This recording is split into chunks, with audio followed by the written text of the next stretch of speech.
In this video, I want to give you an induction into tuck stitch. Okay, now there are lots of different things you can do with tuck, but we're going to keep it nice and basic and go over a few things that you may want to play around with and experiment. You can cast on any amount of needles, but make sure it's an odd number. And for reference, I have cast on 29. I've hung my weights, I've knit a few rows, and my carriage is on the right hand side ready to start.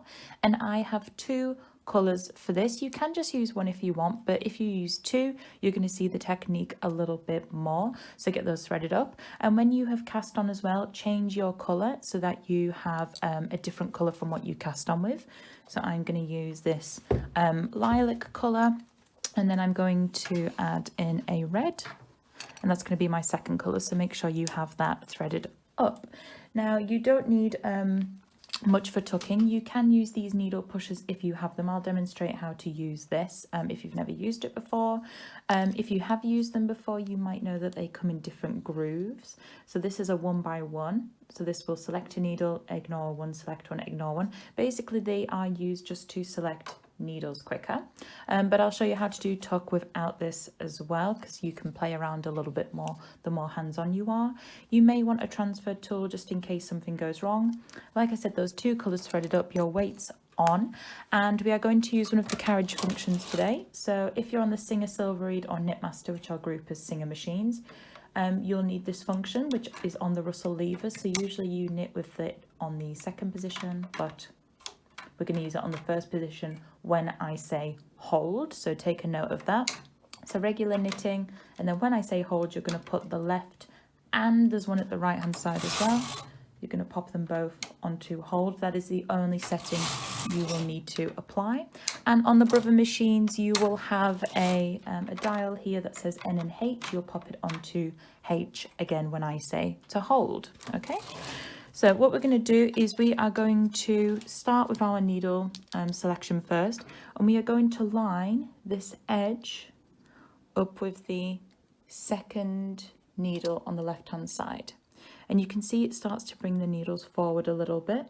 So what I often do is I flip the comb and bring the rest forward and pushing the rest back into B. Don't worry if you don't have one, I'm going to demonstrate in just a second how to do it without this. But you're going to bring them forward and make sure that all the needles you have selected are in E position on Brother, D on the Silverreed machines. So if we were to knit now, all the needles would go back, but we're going to put our carriage onto the hold position to keep them there. So if you've done partial knit before, or if you've watched any of my partial knit videos, you'll know that I already explained this, and that partial knit and tuck are very similar, but we use them differently. Okay, so every even needle, sorry, is now in the hold position. So we've got 1, 2, 3, 4, 5, 6, etc. So we're going to tuck on all of the evens. So I'm going to take my carriage across with it in hold, and I'm going to knit one row. Okay, and what's happened is that the needles in B position knit, and the needles in the hold position have got a little float on them. So I'm going to keep my carriage exactly the same. I'm not going to change any of the functions, and take the carriage back across. So the same thing's happened again. The B needles have knit, and the E needles, or D needles, the hold needles, they have an extra float on them. So I want you to change colour again for me. Back to your cast on colour. You can do this with more colours if you want afterwards as a development, but you may just want to stick with 2 for now. And I'm now going to take my carriage off of hold. Okay, you could just push the needles back if you wanted to, but that's a little bit faffy. So we're going to take the carriage off of hold. So those Russell levers back into the second position, and that H to N on the Brother. And with our colour change, we're going to knit one row, and all needles should be back in B position. Now, if for example, some of your needles didn't go back into B position correctly, you've got some kind of floats hanging around, this is telling me 2 things. Either your yarn is too thick or your tension is too tight. I'm using a 4-ply yarn on tension 7.1, and I have played with this yarn a lot before on this thickness, so I know how far I can push the stitches, which is something you may want to experiment with now. I'll go back into that afterwards, but just take a second, make sure everything has knit correctly. And if not, just knit a few rows, do it again and try a looser tension or a different yarn. I'm going to knit my second row to get me back to the right hand side, and we're going to repeat this again. So changing colour back to my tuck yarn, which is going to be red. Red's going to be the tuck yarn, the purple's going to be the knit yarn, and this time I'm going to manually select them all. So I'm going to bring the second needle, 4th, 6th, 8th, 10th, etc. So if you don't have a needle pusher, you can select them manually. So I'm bringing all of the evens into the hold and leaving all of the odds in B.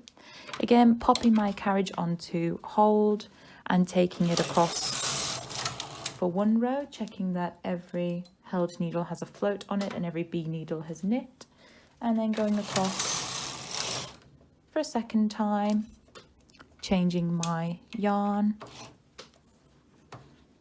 back to the knit colour, taking my carriage off of hold and taking it across for one, making sure everything has knit, which it has, and again to complete 2 rows. So what we're doing here is we are doing a 1 by 1 tuck, so 1 needle's knitting, tucking, knit, tuck, knit, tuck, knit, tuck, and we are tucking for 2, and then we are knitting for 2. Okay, so it's as simple as that, and we are repeating it. So I would say repeat this now maybe 8 more times, so you've got 10 repeats altogether. And tuck repeats are nice and easy to count. We can clearly see we've got 1 and 2, and you may even want to do some repeats just in one colour, so it's more of a textural thing. But play around with this idea so far. Maybe play around with your colour changing. Maybe try different yarns if you have different characteristics in your yarns, like mohair, stretch yarns, whatever. Just have a play, and then we will talk about this more afterwards. So I have done 10 repeats total. Okay, so 1, 2, 3, 4, 5, 6, 7, 8, 9, 10. So it's nice and easy to count. So I have 10 repeats total. I have in a repeat 2 tucks and 2 knit rows. So I know that in this swatch I have 40 rows altogether, because it would be 4, which is the content of the repeat, times the amount of repeats. So 4 times 10 is 40, and that's just additional information if you were going to use something like this as a swatch to calculate a garment. So we can identify tucks by looking at the fabric and noticing these little floats, these little rainbows, bridges, whatever you want to call them. So the actual tuck on a fabric is the section that has held the needle, and it can be held the yarn, sorry, and it can be identified by an elongated stitch underneath it. A lot of people think that this part is the tuck here, but it's what you're looking for is those floats and the elongated stitch. Now, the amount of floats that are held tells you how many times you have tucked. So if you've done what I've done, you will have tucked twice, and you should be able to count 2 little floats that have been caught here. You can do lots of things to play around with tuck, and if you want to discover more of those, then you can sign up to my Patreon, and you can watch the full video there and get many more ideas.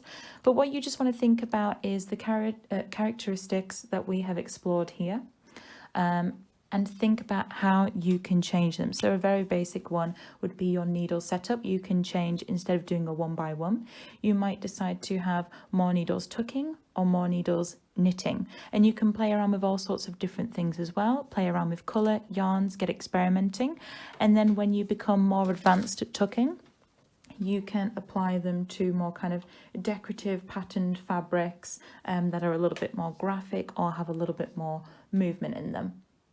So I hope you've enjoyed that quick introduction to tuck fabrics. Like I said, there's lots and lots of things you can do. There's lots of developments that you can create. And if you want to see more of those, you can see the full video, like I said, on Patreon, where I'll also show you how to troubleshoot potential issues with your fabric. Or you can even purchase a pre-recorded tuck lesson, which is all things tuck. We go into many different developments. And anything that you knit from this fabric as well, you can send it to me on Instagram. It's always nice to see what you're up to, and I hope that that's given you a new stitch to play with.